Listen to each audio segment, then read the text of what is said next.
Attorney Scott Wesson from Warren and Griffin joins us this morning with some interesting tips on the dangers of big trucks. Thanks so much for joining us, Scott. Glad to be here.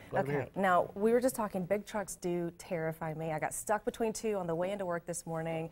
Why are they so scary, and why are they making headlines right now? Yeah, well, they're dangerous things. They're huge, they're heavy, they're dangerous, and right now there's a move to try to make them safer. You know, all the technology we have that, you know, is this GPS technology and things like that. There's a lot of moves toward trying to get that to happen.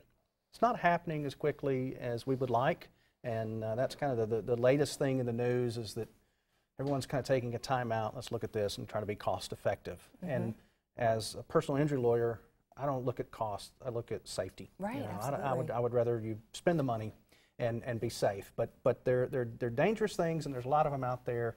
And you just, like you're saying, you get stuck between two of them, scares you to death. You're wondering what are they going to do next. So because you know they have so many blind spots, and you never know if you're in their blind spot, and you just never know. Yeah, you know, you always have to be careful going around trucks, especially if you go around them on the right side. Be very cautious of that. I'll just avoid it. Just wait in line, and let people honk at you until they get out of the way, and go from there. These things, the technical limit on these things is 80,000 pounds. Now, sometimes they're heavier than that. Like if you see a big tractor or some big object being pulled, a wide load, an oversized load, now those can be even heavier than that. But just the standard limit is 80,000 pounds, and 50,000 pounds is very typical. Okay, it doesn't have to be anything very heavy to be 50,000 pounds. Your car weighs about 3,000 pounds. I was going to say, and how much does a car weigh? So yeah, it's about 3,000 pounds. Wow, that's a huge size difference. Yeah, it's many times heavier. So we provide information on our website about how to avoid tractor trailers, what to do, how to be safe, you know, that kind of thing. What to tell your kids, you know, teenagers out there driving. I knew how to, you know, tell them how to stay away from these things as best you can. Oh, absolutely. And now, talking about some of the safety measures they're trying to introduce, let's talk about their brakes. That seems to be what the go-to explanation is for any type of incident involving a tractor trailer. Yeah, that's right. You always hear, oh, the brakes failed. The brakes are, sorry, our brakes failed. You know, sorry about that. And talk to our experts about that, the people that we've, you know, had involved in cases like that, and that's kind of not really always the case. Right. There are a lot of safety features built into brakes. They're air brakes. You hear that, air brakes, and you can hear them. They'll pull up and the sound, you know, air sound. Air brakes are the safest brakes out there. Okay, they're more expensive to maintain and more expensive to make, but they are the safest. And one thing that I didn't know, one of the experts told me, is that if the brakes completely fail on a semi-truck, if the air system goes completely out, they don't go open, they go shut. Right. And the reason is that it takes a certain amount of air pressure to open the brakes, not just to shut them.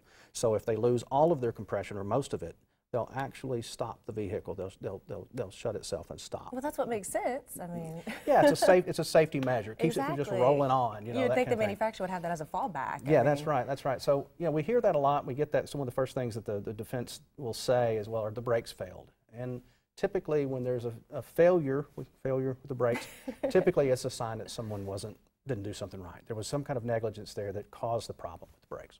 Okay, so the brakes rarely fail. We've learned that.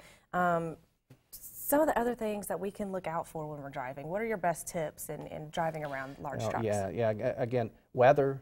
These things. You don't realize this. You'll be out on the interstate and you're in your car and it's pouring down rain or it's sleeting snow or whatever, and it seems like the trucks continue to go at a higher speed. Yes, I know. Well, they do, because they can see so much more clearly than you. Makes sense. They're up higher. The windshields are larger. They have the larger mechanisms to clear the window and all that kind of thing, and they can see better than you. Okay, and but that's still not safe, though, right? No, it's not safe at all. But you have to understand that they're going to keep on trucking, if you will. Absolutely. Okay, they're going to keep traveling faster than you.